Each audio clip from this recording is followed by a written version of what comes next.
আসসালামু আলাইকুম। দেশ এবং প্রবাস থেকে যারা আমাদের লাইভটি দেখেন সবাইকে জগন্নাথপুর ফাইলগাঁও জমিদার বাড়ি থেকে স্বাগতম।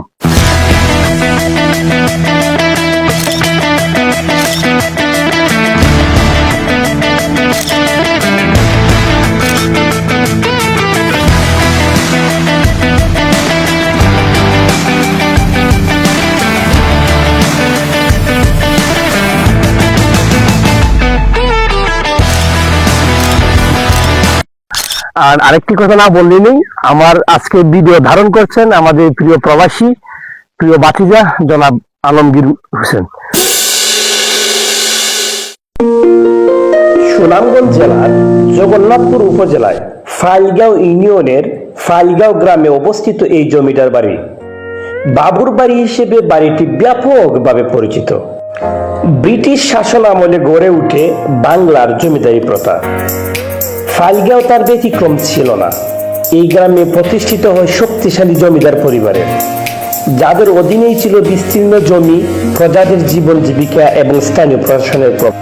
আর মাঝে মধ্যে প্রশ্ন লাগে, এই এলাকার রাস্তা দেখে প্রায় 250 বছর আগে এই রাস্তা কি আসলে সুগম ছিল নাকি তার চেয়েও আরো দুর্গম ছিল? সম্ভবত আরো দুর্গম ছিল, কিন্তু এই দুর্গম গিরির মধ্যে কিভাবে এই জমিদার তার জমিদারিত্ব চালিয়ে গেছেন আমরা আজকে দেখছি। এই দেখেন জমিদারের একটি ঘর, এই ঘরটি ডাকঘর হিসেবে ব্যবহার করা হতো। এখানে ভঙ্গুর অবস্থা, টিনগুলো প্রায় বিচ্ছিন্ন অবস্থায় পড়ে আছে। এই দেখেন আমরা এখানে দেখাইতে যাচ্ছি অ্যাঙ্গেলগুলি দিয়ে যে পিলারের কাজ করা হয়েছিল, এই পিলারগুলি মানে অনেকটাই খুলে খুলে পড়ে গেছে, আবার এখানে নাইকুজ হয়ে গেছে, মানে তাফাই হয়ে গেছে, অনেকেই এগুলো লুটফাট করে নিয়ে গেছে। তো আসলে এই 250 বছর আগের জমিদারের ঐতিহ্য আমরা আরো সম্মুখে যাই, দেখি আমাদের প্রধান বিল্ডিংগুলো। আমরা সামনে আগাতে আগাতে দেখতে পেলাম ডাকঘরের ঠিক ডান দিকে বড় দিঘির পূর্ব পারে জমিদার সাহেবের মন্দির। তিনি তার পরিবারের লোকজন নিয়ে প্রার্থনা করতেন এই মন্দির। জমিদারের যে জমি, তার মাঠ অথবা তার উঠান আমরা বলতে পারি, এখন কিন্তু হাল চাষ হয়ে গেছে, হয়তো কোনো কিছু রোপণ করা হবে। তবে আমরা তথ্যসূত্রে জেনেছি এই জমিদারের কোনো ধরনের নিজের বংশ এখানে নেই, আছে শুধু তার ইতিহাস। আমরা আছি বড় দিঘির পাড়ে। বড় দিঘির পানির কালার একদম নেই। আমরা দেখতে পাচ্ছি এই এলাকার স্থানীয় কিছু বাচ্চা এখানে সাঁতার কাটছে।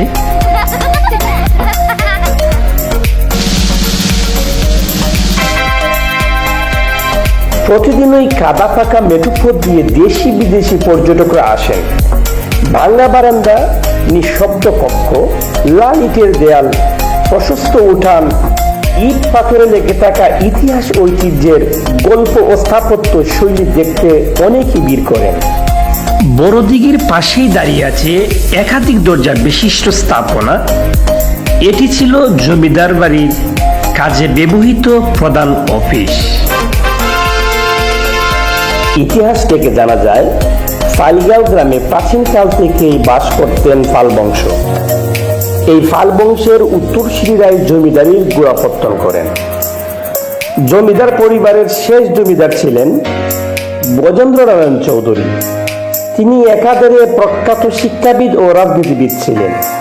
তিনি 1939 সালে সিলেট চৌহাট্টাস্থ নিজ বাসভবনে সিলেট সরকারি মহিলা কলেজ ও ফাইলগাঁও উচ্চ বিদ্যালয় স্থাপন করেন।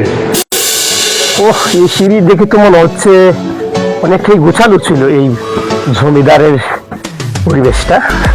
উনি খুব শৌখিন মানুষ হয়তো ছিলেন। এই সিঁড়ি দিয়ে উঠে ওনার ছাদ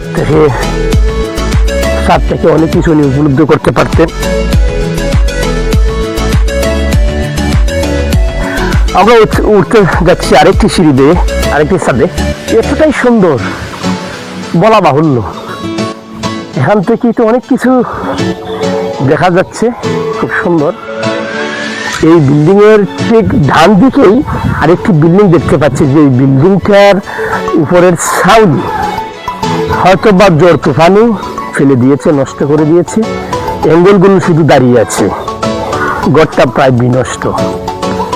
তো ওইদিকে আমরা যাবো, সেই বিনষ্টর দিকে।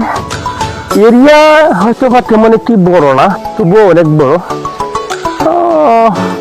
20-25 কেয়ার জমি নিয়েই হয়তো জমিদারের বাড়ির এরিয়াটা ছিল।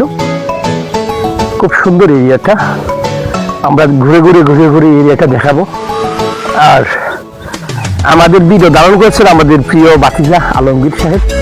উনি খুব মন মানসিকতা ভালো, শৌখিন মানুষ, ঘুরতে ভালোবাসেন, দেখতে ভালোবাসেন, নিদর্শনগুলো পরিদর্শন করেন।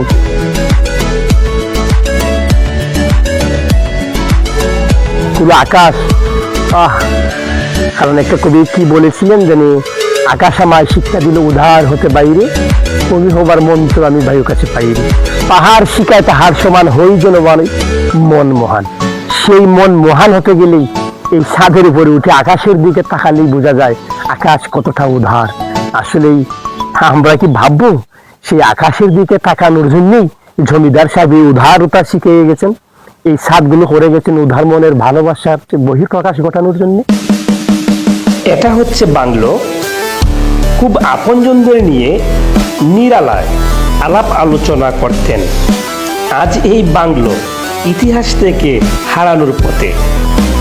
টিনের ছানি মানে টিন সেট ঘরটা ছিল, কিন্তু এই টিন সেট কাঠ দিয়ে করা, ডালাই টিন দিয়ে হয়তো উনি ওটা নির্মাণ করেছিলেন। বান তুফান অথবা অতিবৃষ্টির কারণেই এই খাটগুলো পচে ঝরে পড়েছে, উদাম মানে চাল উড্ড হয়ে গেছে। আর বিল্ডিংয়ের জীর্ণশীর্ণ অবস্থা, ওদের মান্ডবঘর অথবা পূজার সমাধিস্থল অথবা পূজা দানকারী স্থল, এটা খুব সুন্দর করে মার্বেল টাইলস ব্যবহার করছেন। এখানে হয়তো সন্ধ্যারতি হিসেবে আগরবাতি মোমবাতি দিয়ে তারা প্রার্থনা করছেন। এই হচ্ছে বহু আলোচিত রাজার রাজপ্রাসাদ। প্রাসাদটিতে আমরা ঢুকতে পারছি না, কারণ রাজার প্রাসাদে ফ্যামিলি বাস করছে, তাই ভিতরটা দেখাতে পারছি না। এই যে পাতগুলি, রটের পাতগুলি বিশাল বড় সাইজ, খুব সুন্দর। ঢোকার তো কোনো ব্যবস্থা নেই, সবই তো লক করা। হ্যাঁ, এখান দেখাতে জন্য মানুষও আছেন। আপনাদের কি এখানে বসবাস করছেন? আপনারা কি জমিদারে কি হন? আপনারা কি জমিদারের বংশধর পাচ্ছেন না এখানে? মানুষ আসেনি, আমার তো মনে হয় নেই। আসসালামু আলাইকুম, আপনি কেমন আছেন? ওইদিকে তো আপনি কেমন আছেন? আমরা গরিব মানুষ থাকবো। আপনার নামটা আমরা জানতে পারি? অসুবিধা নাই বাবা, আমার নাম হালাই না। তো আমরা যাকে এই জমিদারের বংশধর বলতে, ওয়ারিশান বলতে কেউ কি বেঁচে আছে বা ওই এলাকায় কি বসবাস করে? কোনটা আপনার আমার নিজের সময় মনে হয়। তারা কি পাকিস্তান আমলে অথবা আপনার এই জ্বর হলো, এই ঠিকার যুদ্ধ হলো, তারা গেছে ক্ষয় গেছে, এটা তারও জানে। আজ পর্যন্ত কোনো কুসন্ধান মিলেনি। কুসন্ধান মিলেনি। তাহলে এই যে জমিদারের জমিগুলো, জমিদারের সম্পদগুলো, এগুলো সে দেখাশোনাটা ইচ্ছা আছে। এগুলো এই সময় মনে করুক, যে সময় তারা বাড়াইয়া গেছে, এই সময় একজন আসিল সুন্দর আলিনা বেটায় তার চেষ্টারে আসিল। সুন্দর আলী সাহেব কি ওই এলাকার ওই দিনা সার ভাড়া সংগ্রামের আগে আইয়া এটা রাখুন। আমরা হেঁটে হেঁটে কথা বলি। তো আসলে জমিদারের বংশধর এখানে কেউ নেই, তাই না? না, এটা ছিল জেলখানা। কাম হবে তারা বৈঠক নাম হবে। ওইটা ছিল বৈঠক, গোপনে বৈঠক খানা নাকি? হয় হয়। সম্মানিত ভিউয়ার্স, আমরা দেখেন একজন বয়োজ্যেষ্ঠ মানুষ, আমার পিতা সমতুল্য, উনি ওই গ্রামের এলাকার সন্তান। দীর্ঘদিন ওনার জীবদ্দশায় ওনার দৃষ্টিগোচরে দেখা এই জমিদার বাড়ির ইতিহাস সামান্যতম উনি জানেন। তো আসলে উনি খুব সাদা মনের মানুষ, দেখেই বোঝা যাচ্ছে ওনার চেহারা ছবি। সাদা মনের মানুষ, গ্রামের থেকে বড় হয়েছেন। তো ওনার কাছ থেকে আমরা কিছু ওই জমিদার বাড়ি প্রসঙ্গে জানার চেষ্টা করি। আমরা ওনার কাছে প্রশ্ন করেছিলাম, এই যে একটা বিল্ডিং, ওই বিল্ডিংয়ে মানে কি রাখা হতো, কি কাজ করা হতো। তো আমার মূল বিশ্বাস, উনি বলেছেন এই বিল্ডিংয়ে নাকি জেলখানা হিসেবে এটা ব্যবহার করা হতো। যে এলাকার জমিদারিত্ব চলাকালীন অবস্থায় আইন লঙ্ঘন করলে হয়তো কোনো মানুষকে সাজা হিসাবে ওই ঘরেই জেলখানায় ভেবেই বন্দি করে রাখা হতো। কিছু দিন অথবা ওনার প্রাপ্ত সাজা শেষ হইলেই ওনাকে আবার এই জেল থেকে মুক্ত করা হতো। আবার পার্শ্ববর্তী আরেকটা বিল্ডিং আমরা দেখতে পাচ্ছি, চাচা আমাদের সাথে আসেন, আরেকটা বিল্ডিং আমরা দেখতে পাচ্ছি এই জেলখানার পাশেই আসলে গাছে এই বিল্ডিং গুলা ওয়ালগুলা দেখে রেখেছে লতা পাতায়, দেখা যাচ্ছে না, তবু একটু ভিডিও জম করে দেখাবেন, একটা দরজা দেখা যাচ্ছে, একটা বট গাছের মতো দেখা যাচ্ছে জোরগুলি। এখানে কি ওনাদের কি ছিলেন এগুলো? বৈঠকখানা আছে তারা, ওরা ওইটা নাকি একটা গোপন বৈঠকখানা ছিল অন্দরমহলে, যেটা এটা বৈঠকখানার মধ্যে রাজারা বসে কিছু আলাপ অথবা কিছু নীতি নির্ধারণ করতেন। এই তো সেই শান বাঁধানো দিঘি, যা সুন্দরের আবরণে রাখা, ফল আর ফুলে সুসজ্জিত। এই দিঘিটা শুধুমাত্র জমিদার পরিবারের মহিলারা ব্যবহার করতেন।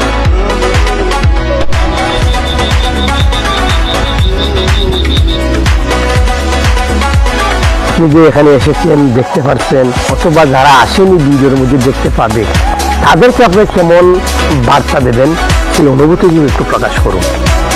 আসসালামু আলাইকুম। আলহামদুলিল্লাহ, অনেক জার্নি করে আসার পরে খুবই ভালো লাগলো। অনেক 200 বছর আগের জমিদার বাড়ি, অনেক সুন্দর। এখন বর্তমানে একটি পরিবার এই জায়গায় বসবাস করেন। তাছাড়া বাড়িটি অনেক পুরনো, আসলে দেখে খুবই ভালো লাগছে। আজকের মতো আমরা এখানে বিদায় নিলাম, আপনার কাছ থেকে ধন্যবাদ, আমাদের জন্য দোয়া করবেন। আমরা এখন মতো বিদায় নিলাম। জমিদার বাড়ি আজকে আমরা এখান থেকে বিদায় নিলাম। সবাই ভালো থাকুন। আমরা অবশ্যই পরবর্তীতে চেষ্টা করব আরো কোনো ভালো কিছু আপনাদের পরিদর্শন করার জন্য, আপনাদের দেখানোর জন্য। আমরা সেই প্রচেষ্টায় আজকে থাকবো, আমাদের সাথেই থাকবেন। আমাদের যদি এই ভিডিওটা দেখে আপনাদের ভালো লাগে, লাইক কমেন্ট করে আমাদেরকে সহযোগিতা করবেন। এই প্রত্যাশা থেকে সবাই ভালো থাকুন, সুস্থ থাকুন। জমিদার বাড়ি থেকে এখানেই দিয়ে নিলাম। আল্লাহ হাফেজ।